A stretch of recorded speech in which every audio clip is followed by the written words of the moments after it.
দেশের বিভিন্ন অঞ্চলের উপর দিয়ে সর্বোচ্চ ৮০ কিলোমিটার বেগে ঝড়ের পূর্বাভাস, ২ নম্বর নৌ হুঁশিয়ারি সংকেত জারি। সশস্ত্র বাহিনীকে আধুনিক, দক্ষ ও সময়োপযোগী করে গড়ে তোলা হচ্ছে বললেন প্রধানমন্ত্রী। উন্নয়নের ধারা অব্যাহত রাখার আহ্বান। এবং দ্বিতীয় টি-20তে জিম্বাবুয়েকে ৬ উইকেটে হারালো বাংলাদেশ। ৫ ম্যাচ সিরিজের ২-০তে এগিয়ে টাইগাররা।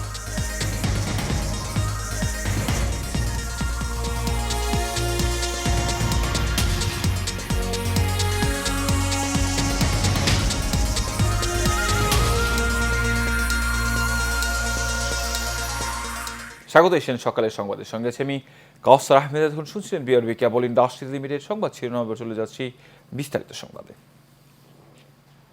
দেশের বিভিন্ন অঞ্চলের উপর দিয়ে আজ সর্বোচ্চ ৮০ কিলোমিটার বেগে ঝড়ের পূর্বাভাস দিয়েছে আবহাওয়া অফিস। ভোর ৫টা থেকে দুপুর ১টা পর্যন্ত দেশের অভ্যন্তরীণ নদী বন্দরগুলোর জন্য দেওয়া পূর্বাভাসে এ তথ্য জানানো হয়েছে। এতে বলা হয়েছে, ময়মনসিংহ এবং সিলেট অঞ্চলসমূহের উপর দিয়ে পশ্চিম অথবা উত্তর পশ্চিম দিক থেকে ঘন্টায় ৬০ থেকে ৮০ কিলোমিটার বেগে বৃষ্টি অথবা বজ্র বৃষ্টি সহ অস্থায়ীভাবে ঝড়ো হাওয়া বয়ে যেতে পারে। এসব এলাকার নদী বন্দরসমূহকে ২ নম্বর নৌ হুঁশিয়ারি সংকেত দেখাতে বলা হয়েছে। এছাড়া রংপুর এবং কক্সবাজার অঞ্চলসমূহের উপর দিয়ে পশ্চিম অথবা উত্তর পশ্চিম দিক থেকে ঘন্টায় ৪৫ থেকে ৬০ কিলোমিটার বেগে বৃষ্টি অথবা বজ্রবৃষ্টি সহ অস্থায়ীভাবে দমকা অথবা ঝড়ো হাওয়া বয়ে যেতে পারে। এসব এলাকার নদীবন্দর সমূহকে ১ নম্বর সতর্ক সংকেত দেখাতে বলা হয়েছে।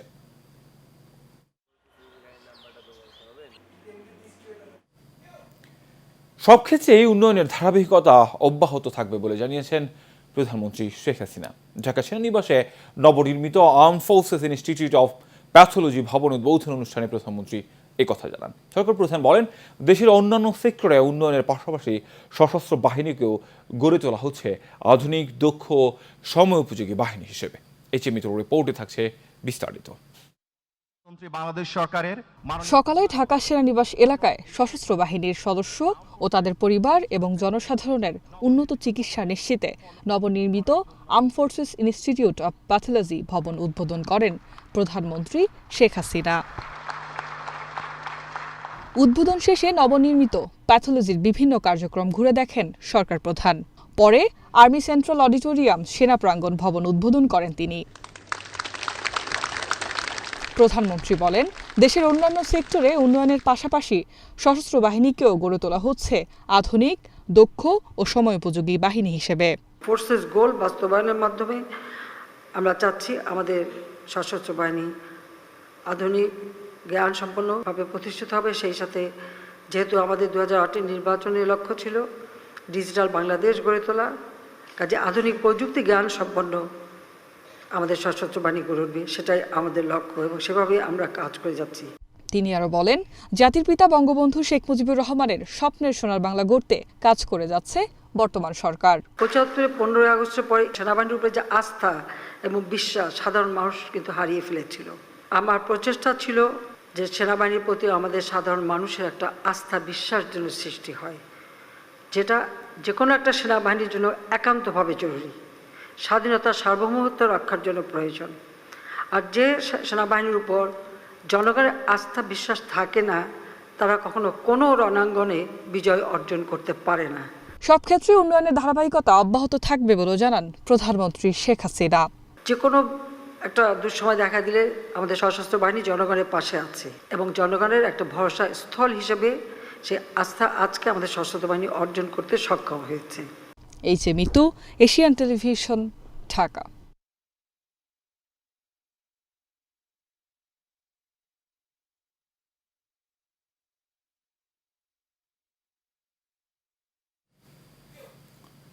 বঙ্গবন্ধু সৈনিক লীগের কেন্দ্রীয় সভাপতি বীর মুক্তিযোদ্ধা আলহাজ হারুন রশিদ সিআইপি বলেছেন, প্রধানমন্ত্রী শেখ হাসিনার হাতকে শক্তিশালী করার জন্য সৈনিক লীগের প্রতিটি নেতাকর্মীকে আরও উদ্যমী হতে হবে এবং সবাইকে দল ও দেশের কল্যাণে কাজ করতে হবে। রাজধানীর কয়েকটি থানায় বঙ্গবন্ধু সৈনিক লীগের নতুন কমিটি ঘোষণা উপলক্ষে আয়োজিত অনুষ্ঠানে তিনি এসব কথা বলেন। বিস্তারিত রকিব মানিকের রিপোর্টে।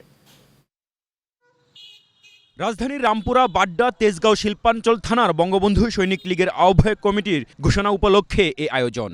রামপুরা থানায় ছাত্রলীগের সাবেক নেতা মোহাম্মদ সাইফুল ইসলামকে আহ্বায়ক করে ৩৭ সদস্যের কমিটি ঘোষণা করেন বঙ্গবন্ধু সৈনিক লীগের কেন্দ্রীয় কমিটির সভাপতি বীর মুক্তিযোদ্ধা আলহাজ হারুনুর রশিদ সিআইপি।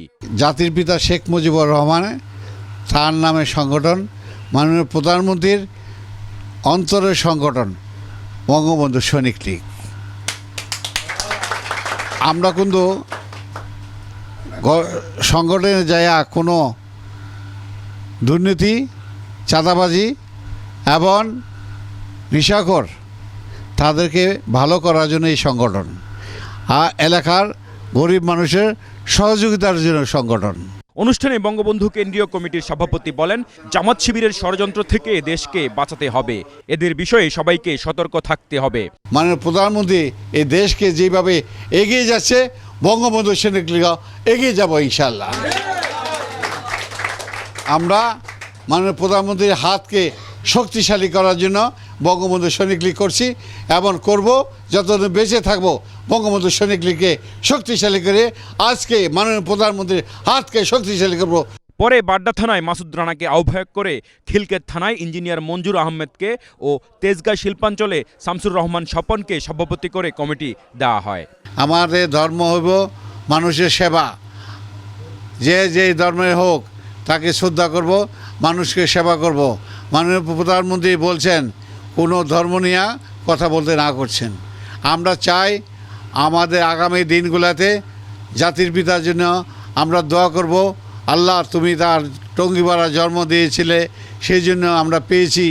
এ সময় বঙ্গবন্ধু সৈনিক লীগের ঢাকা মহানগর উত্তরের আহ্বায়ক ইঞ্জিনিয়ার AK মুজিবুর রহমান, যুগ্ম আহ্বায়ক আব্দুল্লাহ আল মামুন ও মোহাম্মদ শহীদুল ইসলাম সহ বিভিন্ন স্তরের নেতাকর্মীরা উপস্থিত ছিলেন। রকিব মানিক, এশিয়ান টেলিভিশন, ঢাকা। 5 ম্যাচের T20 সিরিজের দ্বিতীয় ম্যাচের জিম্বাবুয়েকে 6 উইকেট হারিয়েছে বাংলাদেশ। চট্টগ্রামের জহুর আহমেদ চৌধুরী স্টেডিয়ামে টস জিতে আগে ব্যাট করতে নেমে তাসকিন আহমেদ ও রিশাদ হোসেনের দুর্দান্ত বোলিংয়ে মাত্র 42 রানে 5 উইকেট হারিয়ে চাপে পড়ে সফরকারীরা। তবে জনাথন ক্যাম্পবেল ও ব্রায়ান বেনেটের 40 রানের উপর ভর করে 138 রানের পুঁজি পায় জিম্বাবুয়ে। লক্ষ্যতরায় দারুণ শুরু করে বাংলাদেশ, এরপরই দ্রুত উইকেট হারিয়ে চাপে পড়ে টাইগাররা। তবে মাহমুদুল্লাহ রিয়াদ ও তৌফিক হৃদয়ের দায়িত্বশীল ব্যাটিংয়ে 9 বল হাতে রেখেই জয় তুলে নেয় বাংলাদেশ। এই জয়ে 5 ম্যাচ সিরিজের 2-0 এগিয়ে গেল নাজমুল হাসান শান্তর দল।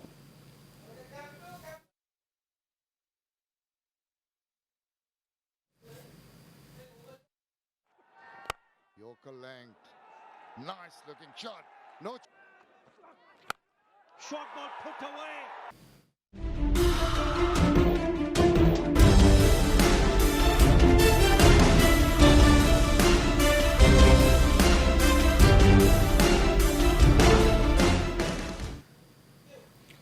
দখল এবং দূষণে অস্তিত্ব সংকটে কুষ্টিয়ার গড়াই নদী।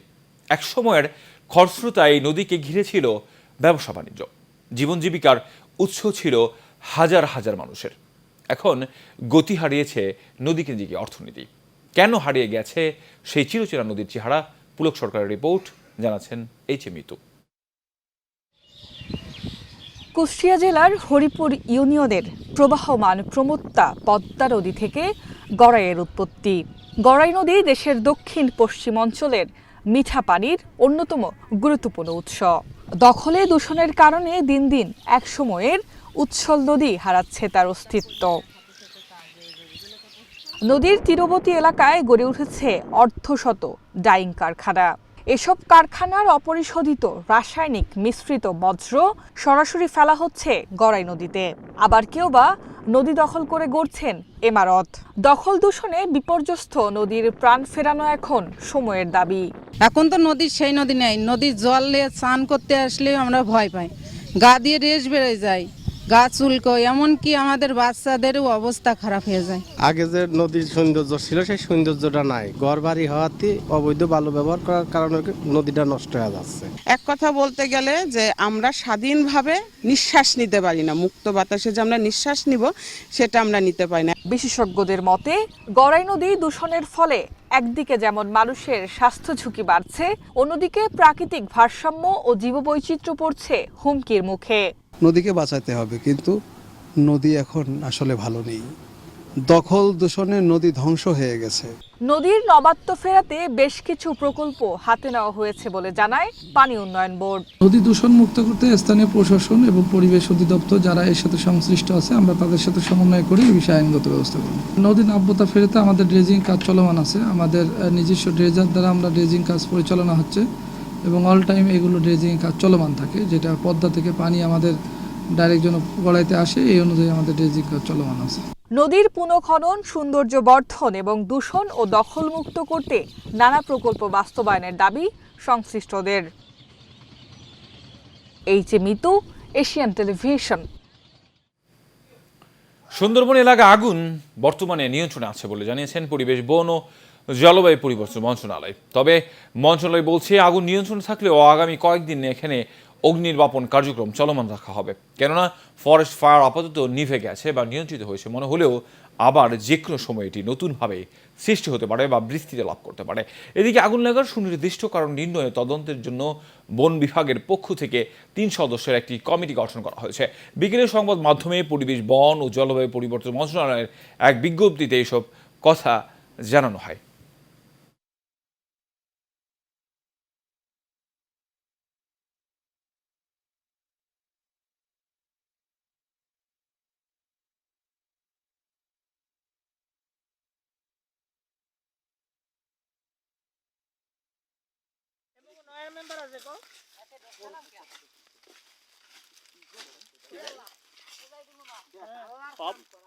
অবস্থা দেন চারিদিকে আগুন, যতদূর চোখ যায় খালি শুধু আগুন আর আগুন আর ধোয়া।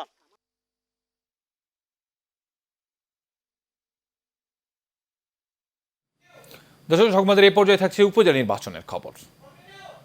আগামী 8 মে অনুষ্ঠিত হতে যাচ্ছে গাজীপুর কালীগঞ্জের উপজেলা পরিষদ নির্বাচন। আসন্ন কালীগঞ্জ উপজেলা পরিষদ থেকে ভাইস চেয়ারম্যান পদে স্বতন্ত্র প্রার্থী হিসেবে তালামার্কা প্রতীক নিয়ে লড়ছেন ছাত্রনেতা আবু জাফর রিপন। সমর্থকদের নিয়ে নির্বাচনী প্রচারণার শেষ দিকে ভোটারদের দাঁড়ে দাঁড়ে চাইছেন ভোট। নির্বাচিত হতে পারলে উপজেলার মানুষের ভাগ্য উন্নয়নে সর্বদা কাজ করে যাবেন বলে আশ্বাস দিয়েছেন রিপন। এদিকে রিপন বিপুল ভোটে জয়যুক্ত হবে বলে আশাবাদী এলাকাবাসী। আসন্ন উপজেলা পরিষদ নির্বাচনে ফেনীর ছাগলনাইয়া উপজেলায় আওয়ামী লীগ মনোনীত চেয়ারম্যান পদপ্রার্থী মিজানুর রহমান মজুমদারের নির্বাচনী পথসভা অনুষ্ঠিত হয়েছে। উপজেলার পৌর শহরের 0 পয়েন্ট উপজেলা, পৌর ও ইউনিয়ন পর্যায়ে আওয়ামী লীগ দলীয় নেতাকর্মী এবং সাধারণ জনগণকে সাথে নিয়ে পথসভা অনুষ্ঠিত হয়। বক্তারা মেধাবী, যোগ্য এবং সৎ মিজানুর রহমান মজুমদারকে উপজেলা চেয়ারম্যান হিসেবে বিপুল ভোটে বিজয়ী করতে প্রত্যয় ব্যক্ত করেন। ঘোষিত তফসিল অনুযায়ী আগামী 5 জুন ফেনীর ছাগলনাইয়া উপজেলায় অনুষ্ঠিত হবে ভোট গ্রহণ।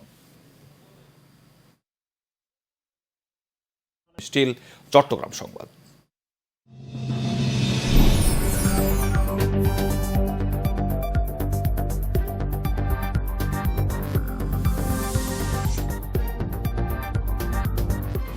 HM Expert B500 CWR স্বাধীনতার সুবর্ণ জয়ন্তীতে নতুন বাংলাদেশ গড়ার প্রত্যয়। HM Steel B500 CWR।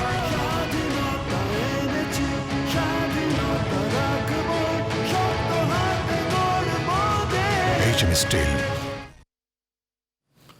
চট্টগ্রামে 21 পদকে ভূষিত প্রফেসর ডক্টর জিন বোধি মহাস্থবিরের প্রণীত অভিধর্ম পিটকের বিভঙ্গ প্রথম খণ্ড বঙ্গানুবাদ গ্রন্থের প্রকাশন অনুষ্ঠিত হয়েছে। অনুষ্ঠানে সভাপতিত্ব করেন বাংলাদেশ সংঘরাজ ভিক্ষু মহাসভার উপসংঘরাজ ও রাউজান মহামুনি মহানন্দ সংঘরাজ বিহারের অধ্যক্ষ শাসন স্তমত ভদন্ত ধর্মপ্রিয় মহাথেরো। প্রধান অতিথি হিসেবে উপস্থিত ছিলেন চট্টগ্রাম বিশ্ববিদ্যালয়ের পালি বিভাগের সাবেক চেয়ারম্যান অধ্যাপক সুমঙ্গল বড়ুয়া।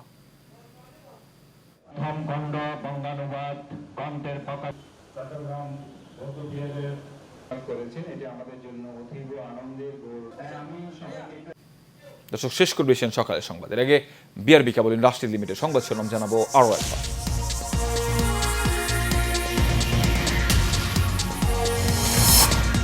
দেশের বিভিন্ন অঞ্চলের উপর দিয়ে সর্বোচ্চ 80 কিলোমিটার বেগে ঝড়ের পূর্বাভাস, 2 নম্বর নৌ হুঁশিয়ারি সংকেত জারি।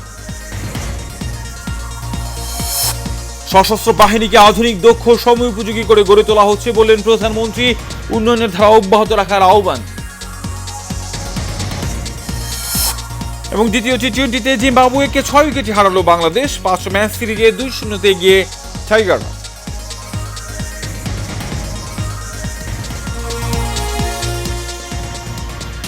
এশিয়ার সকালের সংবাদ এই পর্যন্তই। পর সংবাদ দেখার আমন্ত্রণ রইল। ধন্যবাদ সবাই।